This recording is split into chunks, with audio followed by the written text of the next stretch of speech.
Alina ဖိလန်မှာအထက်တန်းကျောင်းတက်နေရကနေပြီးတော့ထွက်လိုက်တာနဲ့ပတ်သက်ပြီးတော်တော်များများကကျောင်းထုတ်ခံရတယ်လို့စာမွေးဒီလိုမျိုးတဖုံဖုံကြနေမှာတော့ကျောင်းကထုတ်ပြီးလို့ဆိုပြီးတော့ပဲပြောနေကြရပေါ့နော်ဆိုတော့အဲ့ဒါနဲ့ပတ်သက်ပြီးတော့ Alina ဒီနေ့ဒီဗီဒီယိုထဲမှာ Alina ဘာဖြစ်လို့ကျောင်းပြောင်းလိုက်တာလဲဘာလို့အထက်တန်းကျောင်းကြီးကိုထွက်ပြီးတော့ဒီလိုမျိုးအလုံးနဲ့ကျောင်းနဲ့ပေါင်းထားတဲ့ vocational college ကိုပြောင်းလိုက်တာလဲပြီးတော့အခုဒီဗီဒီယိုကြည့်နေကြတဲ့သူတွေထဲမှာဖိလန်နိုင်ငံကိုလာပြီးတော့ကျောင်းလာတက်ချင်ကြတဲ့သူတွေရှိတယ်ဆိုတော့လာတင်တာလားမလာတင်တာလားဘယ်အချက်တွေကကောင်းလဲဘယ်အချက်တွေကမကောင်းလဲဆိုတာနဲ့ပတ်သက်ပြီးတော့အသေးစိတ်ကြကြဒီဗီဒီယိုထဲမှာပြပြပေးပါမယ်ပထမအဆုံးအနေနဲ့ Alina ကိုပြန်ပြီးတော့မိတ်ဆက်ပေးမယ်။ Alina က2023လောက်မှာဒီမြန်မာနိုင်ငံကနေပြီးတော့ဖိလန်နိုင်ငံကိုအထက်တန်းကျောင်းလာတက်ဖို့အတွက်အလကားရတဲ့ free program နဲ့ရောက်လာခဲ့ပါတယ်။အလကားရတယ်ဆိုပေမဲ့သူတို့ကဖိလန်မှာဖိလန်ဘာသာစကားရှိတယ် Finnish ဆိုတဲ့ဘာသာစကား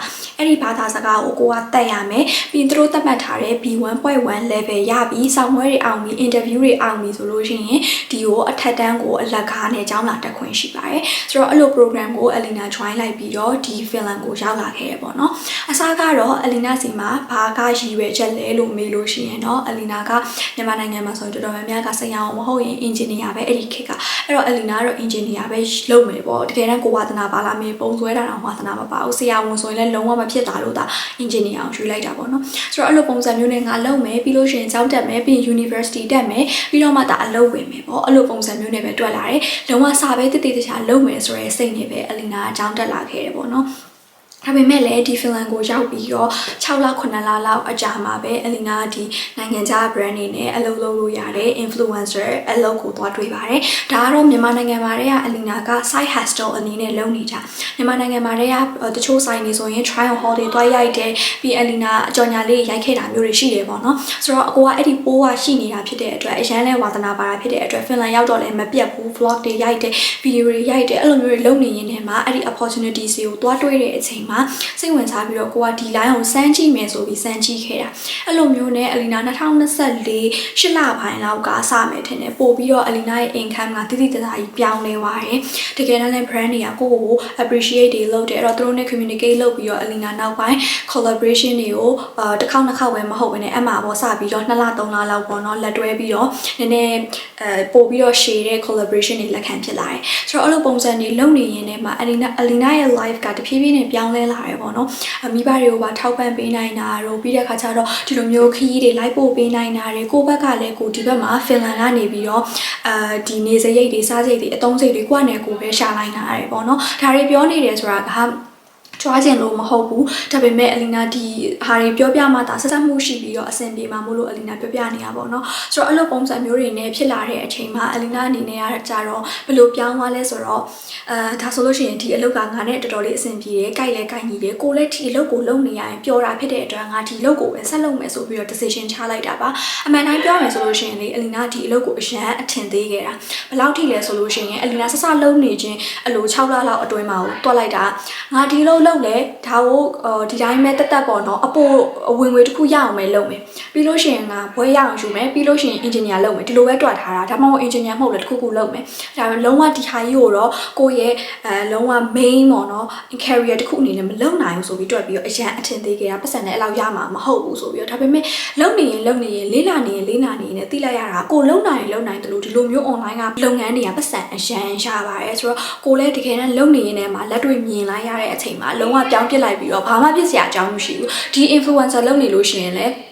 online ကနေပတ်စံဘယ်လောက်ရတယ်ဘယ်လိုအဆင်ပြေလဲဆိုတော့ကိုပဲအသိဆုံးကိုနဲ့လည်းကိုက်နေတယ်ကိုလည်းအရန်ပျော်တာဖြစ်တဲ့အတွက်ဒီလုပ်ငန်းကို Alina လုပ်မယ်ဆိုပြီးတော့ဆုံးဖြတ်ချက်ချပြီးတော့ဒါအောင် main career ပဲသွားမယ်ပြီးတော့မှဒါကိုကနဲ့ကိုဒီ own business တွေကိုဒီ influencer လုပ်နေရင်းနဲ့လူတွေသိလာပြီဆိုရင်ထက်ချဲ့မယ်အဲ့လိုပုံစံမျိုးနဲ့ပဲတွက်ထားတာပေါ့နော်ဆိုတော့ Alina ရဲ့ dream career ကိုမေးမယ်ဆိုလို့ရှိရင် own business တစ်ခုကိုပိုင်လုပ်ငန်းပဲလုပ်ရှင်တယ်ပြီးရင်တော့ influencer အလုပ်ဆက်လုပ်မယ်ထားပဲပေါ့နော်ဆိုတော့အဲ့လိုပုံစံမျိုးတွေဖြစ်သွားတဲ့အချိန်မှာအစားကတော့ high school ကိုတော့ပြီးအောင်တက်မယ်ပြီးရင်တော့နောက်ထပ်တစ်နိုင်ငံပြောင်းမယ်ဆိုပြီးလုပ်ထားတာပေါ့နော်ဒါပေမဲ့လည်းဘာဖြစ်သွားလဲဆိုတော့အဲ့လိုပဲခြားထဲမှာ situation တွေရော plan တွေရောပြောင်းကုန်ပြီးတော့ Alina အဲ့ဒီနိုင်ငံကိုမသွားဖြစ်လိုက်ဘူးပေါ့နော်အစားတော့သွားမယ်ဆိုပြီးလုပ်ထားပေးမယ်ဆိုတော့အဲ့ဒီအချိန်မှာဘာလို့ရင်ကောင်းမလဲဆိုပြီးစဉ်းစားနေတဲ့အချိန်မှာ Alina ဒီ vocational college အကြောင်းကိုသွားပြီးတော့တွေ့ပါတယ်ဒါကတော့ Alina လည်းတငယ်ချင်းတစ်ယောက်ရှိနေတာဆိုတော့အဲ့ဒီ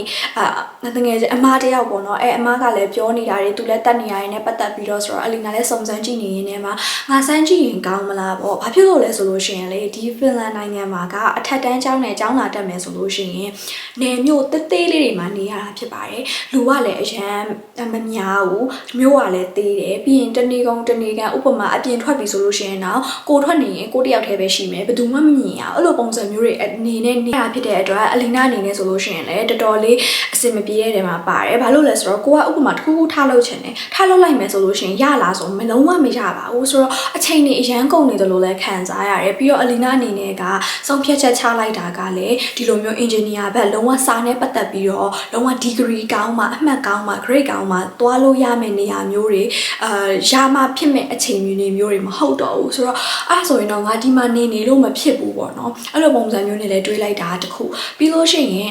်ဒီဖင်လန်နိုင်ငံမှာကစာတွေအကုန်လုံးကိုလည်း finish လို့ပဲသင်ရတယ်စဉ်းစားကြည့်မြန်မာလိုဒီလိုမြန်မာလိုမျိုးစာတွေသင်နေရတာကိုမှ English လိုမျိုးစာတွေသင်နေရတာကိုမှကိုကတော်တော်လေးခက်ပြီးတော့စူးစမ်းနေရတဲ့အချိန်မှာဒီလိုမျိုး fin စာနဲ့သင်ရမယ် fin စာနဲ့ပဲ10တန်း12တန်းကိုဖြေရမယ်ဆိုလို့ရှိရင်ဘလို့ဖြစ်မလဲပေါ့နော်အလီနာကတော့ဥပမာကိုကဒီအလုံးမရှိဘဲနဲ့ဒီစာကိုပဲလုပ်ရမယ်ဆိုတော့လုပ်နိုင်ပါတယ်ဒါပေမဲ့အခုခါကျတော့အဲ့လိုမဟုတ်တော့ဘဲနဲ့ balance လုပ်ရမှာနှစ်ခုဖြစ်သွားတယ်ပြီးတော့အလုပ်တွေကလည်းတဖြည်းဖြည်းနဲ့ပို့အဆင်ပြေလာတာဖြစ်တဲ့အတွက်ဒီအလုပ်ကိုလည်းလုံးဝလက်လွတ်လို့မရတဲ့အခြေအနေဖြစ်သွားတယ်ပေါ့နော်ဆိုတော့အလုပ်ပဲဆက်လုပ်ရမလားဒါမှမဟုတ်ဒီကျောင်းကိုပဲအဲ့လိုမျိုးတည်တည်ကြကြ grade ကောင်းလုပ်ရမလားဆိုပြီးဆုံးဖြတ်ချက်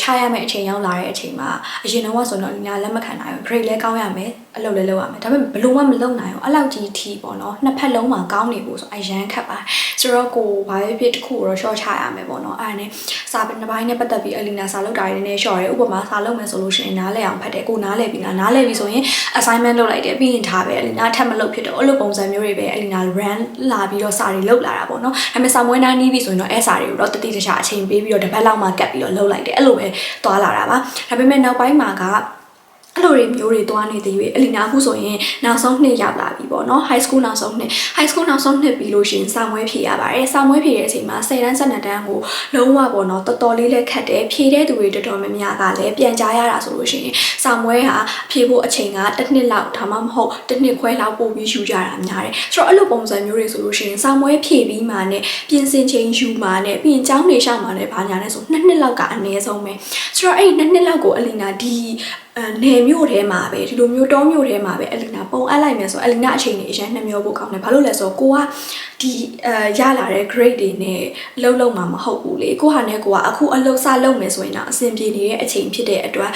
ငါ own business တခုခုတော့အသက်16နှစ်နဲ့လုပ်ချင်တယ်လုပ်ရမှဖြစ်မယ်ဆိုတော့မြို့ကြီးကိုပြောင်းရမယ်ဒီလိုမျိုးတော့ပေါ့နော်မျိုးတော်ကိုပြောင်းမှဒါအလီနာတခုခုဆိုရင်သွားလို့လာလို့အဆင်ပြေမှာဖြစ်ပါတယ်သွားလို့လာလို့ထားလို့လိုက်လို့ရှိရင်ဟောအဆင်ပြေမှာပေါ့နော်အဲ့ဒါနဲ့အကုန်လုံးကိုတေချာစဉ်းစားလိုက်ပြီးတော့အလီနာ vocational college ကိုပြောင်းမယ်ဆိုပြီးတော့ဆုံးဖြတ်ချက်ချလိုက်တယ်ဆိုတော့အဲ့ဒီ vocational college ကိုပြောင်းမယ်ဆိုလို့ရှိရင်လည်းအလီနာတို့မှာအကြောင်းတွေရှောက်ရမှာမျိုးတွေရှိတယ်ပြီးလို့ရှိရင် interview တွေဖြေရမှာမျိုးတွေရှိတယ်ပြီးရင်ဒီ language test တွေပေါ့နော်အကုန်လုံးစစ်ပါတယ်အဲ့ဒါနဲ့စစ်တော့Okay အဲ့ဆိုလို့ရှိရင်ဖြေမယ်ဆိုပြီးတော့အလီနာတယောက်တည်းပဲအခီးတွေသွားတယ်အဲ့ဒီအလီနာနေတဲ့မျိုးနဲ့ဒီလိုမျိုးစောင့်ဝဲလာဖြေရမယ်မျိုးနဲ့အဲ့လည်း73နာရီလောက်ပြထားစီရတယ်ဆိုတော့အဲ့လိုမျိုးတွေအလီနာခောက်တော့ခောက်ပြန်2ခေါက်လောက်သွားခဲ့တယ်2ခေါက်လောက်သွားပြီးတော့စောင့်ဝဲတွေသွားဖြေတယ်အဲ့လိုမျိုးနဲ့နောက်ဆုံးမှာတော့ကျောင်း2ကျောင်းလျှောက်တာအမှတစ်ကျောင်းရသွားတယ်ပေါ့နော်နောက်တစ်ကျောင်းကကြတော့အဲ့အချိန်မှာမသိရသေးဘူးအဲ့နဲ့အလီနာရခြင်းပဲသွားမယ်မရဘူးဆိုပြီးတော့အမှအိမ်ရှာပြီးတော့တခါတည်းအိမ်ငားတယ်ပြီးလို့ရှိရင်စာချုပ်တွေတခါတည်းချုပ်ပြီးရတယ်အလီနာဖြစ်နိုင်အတက်နိုင်ဆုံးပေါ့နော်မြန်ပဲပြောင်းချင်တယ်ကိုကလည်း16နှစ်ပြည့်သွားပြီဆိုတော့ကိုအချိန်မဆွဲချင်ဘူးအလီနာအနေနဲ့ဆိုလို့ရှိရင်တော့တစ်လပဲဖြစ်ပေါ့နော်အဲ့လိုမျိုး2ပတ်ဒါမှမဟုတ်3ပတ်အဲ့လိုမျိုးအချိန်ဆွဲရင်လည်းအဲ့ဒီအချိန်ကြီးကအရန်တန်မှုရှိရဖြစ်တဲ့အတွက်အချိန်အရန်ကုန်တယ်ပေါ့နော်အဲ့ဒါမြန်ပြောင်းမယ်ဆိုပြီးတော့အဲ့လိုမျိုးနဲ့အလီနာတို့ဒီ New Year မတိုင်ခင်ပေါ့နော်2025ရဲ့12လပိုင်းတရက်နေ့မှာအလီနာဒီ Helsinki ကိုပြောင်းလာဖြစ်ခဲ့ပါတယ်ဆိုတော့ပြောင်းလာဖြစ်တဲ့အချိန်မှာလည်းအဓိကတော့ကိုယ့်စီမှာကျောင်းရှိတယ်ကျောင်းကလည်းရထားပြီးတဲ့အချိန်မှာမှပြောင်းလာတာပေါ့နော်အခုတွက်လိုက်မယ်ဆိုလို့ရှိရင်တော့တော်တော်များများတော့အလီနာစာမွေးမဖြေနိုင်လို့ပြီးလို့ရှိရင်စာရင်းနဲ့မလိုက်နိုင်လို့ဒီလိုမျိုး high school ကြီးကနေပြီးတော့တဆင့်နှိမ့်တဲ့ကျောင်းပြောင်းသွားတာဆိုပြီးပြောချင်တယ်ပြောနိုင်တယ်ဆိုတော့ပြောရမယ်ဆိုလို့ရှိရင်အလီနာကကိုဒီလိုမျိုး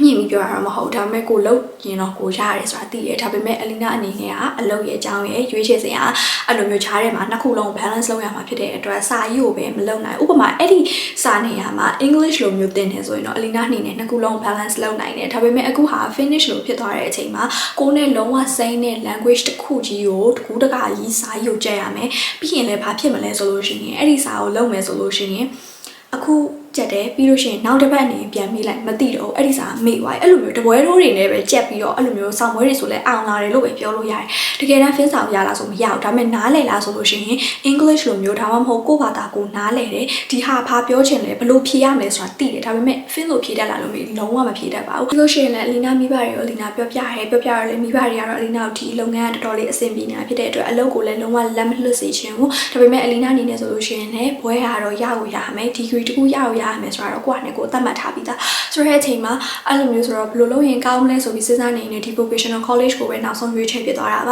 ဘာလို့လဲဆိုတော့ဒီ vocational college မှာ diploma ရမယ်ပေါ့နော်2နှစ်ကျော်3နှစ်လောက်တက်ရမယ်အဲ့ဒီဟာမှာအဲ့ဒီ diploma ရတဲ့အချိန်နဲ့အလီနာအခု high school ဖြည့်မယ်ဆိုရင်လည်း high school ပြင်ဆင်ဖို့အတွက်ဖြည့်ဖို့အတွက်ဆိုရင်2နှစ်လောက်ကုန်ပါဆိုတော့ဒီ high school ပြီးသွားတာနဲ့ diploma ရတာနဲ့ကလည်းကွက်တီပဲအချိန်တူတူလောက်ပဲသွားကြမယ်ပြီးအဲ့ဒီ diploma ပြီးရင်လည်း university ကဆက်တက်လို့ရမယ် high school ပြီးရင်လည်း university ကဆက်တက်လို့ရတယ်အဲ့လိုပုံစံမျိုးဆိုတော့အဲ့ဆိုရင်တော့ငါမြင်မျိုးတော်ကိုပြောင်းမယ်ပြီးမျိုးတော်မှာကျောင်းတက်မယ်ပြီးလို့ရှိရင်တော့အဲ့ဒီကျောင်းကနေပြီးတော့ diploma ရလာလို့ရှိရင် university ဆက် join မယ်ဆိုပြီးတော့ပဲအလီနာဆုံးဖြတ်ချက်ချပြီးတော့အခုဒီကိုရောက်လာတာပေါ့နော်တော်တော်များများကတော့စာမွေးတွေကြားလို့လားမလိုက်နိုင်လို့လားဆိုလို့ရှိရင်တော့အခုအလီနာပြောပြတာနည်းနည်းလေးပေါ့နော်တတိရောက်กว่าနိုင်ကိုစဉ်းစားမယ်ဆိုလို့ရှိရင်တိလောက်ပြီးထင်တယ်ပြီးရင်လည်းအလီနာဒီဗီဒီယိုကြည့်နေကြတဲ့သူတွေထဲမှာဖင်လန်နိုင်ငံကိုလာချင်နေတဲ့သူတွေအများကြီးပါမယ်ပေါ့နော်ဆိုတော့အဲ့ဒါနဲ့ပတ်သက်ပြီးပြောရမယ်ဆိုလို့ရှိရင်ကိုကစာလုံးနိုင်လားအဓိကကတော့စာလုံးနိုင်လို့ရှိရင်ရတယ် English လိုမျိုးစာလုံးနေတာကိုအတွက်အချိန်ကြီးဘယ်လိုလဲဒီလိုမျိုးပုံစံကိုကဘယ်လောက်စူးစမ်းနေရလဲအဲ့ဒါဆိုလို့ရှိရင် fin စာနဲ့လုပ်မယ်ဆိုလို့ရှိရင်လုံးဝအစ3စာ4စာလောက်စူးစမ်းရမှာမျိုးတွေရှိတယ်အဲ့တကယ်လို့ကိုစူးစမ်းနိုင်တယ်လုပ်နိုင်တယ်ဆိုရင်တော့ရတယ်ဒါပေမဲ့ကိုကအလီနာလိုမျိုးပဲအလုပ်တစ်ဖက်လည်းလုပ်ချင်တယ်ကျောင်းလည်းတက်ချင်တယ်ဆိုလို့ရှိရင်တော့ high school ကအဲ့လို balance မလုပ်နိုင်ရင်အဆင်မပြေပါဘူးမပြေပါဘူးဆိုတာကတော့ကိုကတော့လုံးဝစာကိုတတိတခြားလုပ်နိုင်ရတယ် university လည်းမဟုတ် high school ကကြတော့လေနောက်ဆုံးစာမွေးဒီ12တန်းစာမွေးအဆုံးဖြတ်ဖြစ်နေတယ်ကိုအမှတ်တွေမကောင်းလို့ရှိရင် university ကောင်းကောင်းမရနိုင်ဘူးဆိုတော့နေမျိုးပဲဆက်သွားနေရမှာဆိုတော့အလီနာလည်းမထူးဆိုတာနဲ့ဒီ diploma ဒီရတဲ့ဟာပေါ့နော်အဘက်ကိုပြောင်းလာတယ်ပြီးလို့ရှိရင်အခုယူထားတဲ့ major ဆိုလို့ရှိရင် media major ဆိုတော့အလီနာရဲ့ content creation တွေ photo editing တွေ video editing တွေဆိုတော့အလီနာအတွက်အရန်အဆင်ပြေတယ် influencer content creator ဖြစ်ချင်နေကြတဲ့သူတွေလည်းအဲ့ဒီအတန်းထဲမှာအများကြီးရှိတယ်ပြီးတော့အလီနာဒီရောက်ပြီးတဲ့နောက်ပိုင်းမှာလည်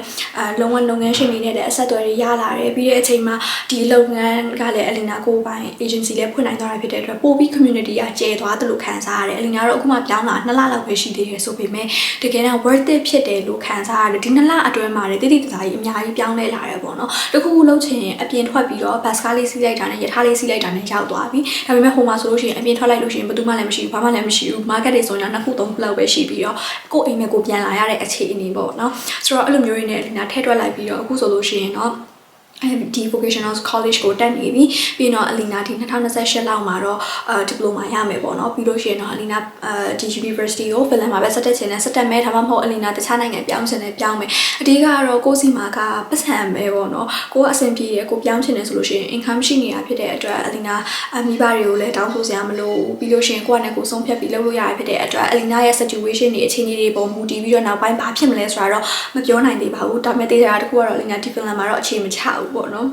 ဆိုတော့ဒီဗီဒီယိုကြည့်နေကြတဲ့သူတွေမှာဖင်လန်နိုင်ငံလာမယ်ဆိုလို့ရှိရင်အဓိကအဖြစ်ဘာသာစကားကိုလုံးဝ main ပေါ့နော်တတိတခြားလေးစဉ်းစားကြပါလာချင်တာတခုတည်းနဲ့မလာပါနဲ့ပြီးရင်ဖင်လန်နိုင်ငံမှာယာတိဥတုအရန်ပြင်းထန်တာဖြစ်တဲ့အတွက်ကိုကဒီလိုမျိုးယာတိဥတုနဲ့မကိုက်ဘူးအေးတာမခံနိုင်ဘူးတနေ့ကောင်မမဲရဲမှာအကြောင်းမသွားနိုင်ဘူးအလုပ်မသွားနိုင်ဘူးဆိုရင်တော့မလာတာအကောင်းဆုံးပဲဒီမှာကတော့ depression ဝင်တာမျိုးတွေအထီးကျန်တာမျိုးတွေကတော့အရန်ကြုံတွေ့ရမှာဖြစ်ပါတယ်ပိုဆိုးတာကမြန်မာတွေကအေရှားဒါပေမဲ့ဒီမှာကယူရိုဖြစ်တဲ့အတွက်တော်တော်လေးကွာပါတယ်အဲ့ဒါတွေနဲ့ပတ်သက်ပြီးတော့လည်းထည့်ကြည့်ရမယ်ထည့်တွက်ရမယ်ပြီးလို့ရှိရင်ဘာသာစကားဆိုလို့ရှိရင်ဟောကိုကဒီဘာသာစကားနဲ့အလုံးဝ10တန်း12တန်းဖြည့်နိုင်တာဖြည့်နိုင်တယ်ဆိုမှလာပေါ့နော်မဟုတ်လို့ရှိရင်အချိန်လေးကုန်ပြီးတော့အဲ့လိုမျိုးကိုကအသက်ကြီးနေလို့ရှိရင်ပို့ပြီးတော့အချိန်လေးကိုနှမျောလို့အလီနာကအကုန်လုံးအစားပြောပြပေးနေတာဖြစ်ပါတယ်ဒီထဲမှာဥပမာ English လိုမျိုးဆိုရင်တော့ကိစ္စမရှိဘူး English လိုမျိုး IB program တွေနဲ့လာမယ်ဆိုရင်တော့လာလို့ရတယ်ဒါပေမဲ့ Fin လိုမျိုးဆိုရင်တော့တတိယစဉ်းစားကြပါအလီနာဗီဒီယိုကြည့်နေကြတဲ့သူတွေတော်တော်များများကလည်းလာမေးရင်တော့အလီနာတစ်ခါမှလေလ လာပါဆိုပြီးတော့မခေါ်ဘူးပေါ့နော်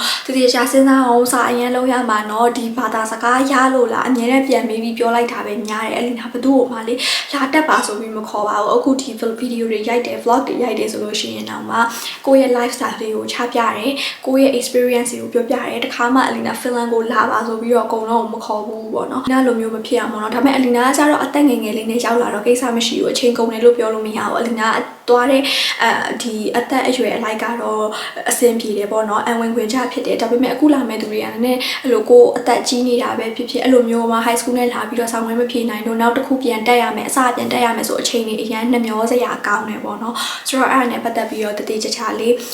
စဉ်းစားပါထဲတွက်ပြီးတော့မှဒီ Finland ကိုလာကြပေါ့နော် Finland နိုင်ငံကပြောရမယ်ဆိုလို့ရှိရင်တော့ကောင်းတယ်တခြားဟာတွေ education system တွေလည်းအရန်ကောင်းတယ်ဒါပေမဲ့ဘာဖြစ်နေရလဲဆိုတော့အဲ့ဒီ Fin ဘာသာစကားအရန်လဲခက်တယ်တော်တော်လေးလေးလှုပ်ယူရတယ် physics တွေ chemistry တွေသင်ချာတွေအဲ့ဒါတွေအကုန်လုံးလဲ Fin လိုပဲတွက်ရမယ် Fin လိုပဲဖြေရမယ်ဆိုတော့တော်တော်လေးထင်ထားတာနဲ့ကိုကတော့လုံနိုင်မယ်ထင်တာပေါ့နော်ဒါပေမဲ့လုံနိုင်လားလို့မေးရင်တော့တတိချာစာအုပ်24နာရီ9ရက်လုံးညနာနဲ့စာအုပ်နဲ့ကပ်ပြီးလုပ်မယ် laptop နဲ့ကပ်ပြီးလုပ်မယ်ဆိုရင်တော့လုံနိုင်တယ်ပေါ့နော်ဒါပေမဲ့အလီနာအနေနဲ့ကလည်းအကြောင်းနဲ့အလုပ်နဲ့ဖြစ်သွားတဲ့အချိန်မှာဒီလိုမျိုး situation တွေဖြစ်သွားပြီးတော့အခုဒီဗီဒီယိုကြည့်နေကြတဲ့သူတွေထဲမှာလည်းစာအရင်မလုပ်ချင်တဲ့သူတွေပါတာတို့အလုံးကအလုပ်တစ်ဖက်နဲ့ပေါ့နော်ဒီလိုမျိုးလုပ်ချင်တယ်ဆိုလို့ရှိရင်လာတက်ချင်တယ်ဆိုလို့ရှိရင်တော့လာပြီးတော့မတက်ဖို့ပဲ recommend ပေးပါဟဲ့ဒီဗီဒီယိုလေးကိုအလီနာဒီမှာပဲရပ်လိုက်ပါတော့မယ်သိချင်တာလေးတွေရှိရင်လည်းအလီနာကို comment အောက်မှာမေးခဲ့လို့ရပါတယ်နော်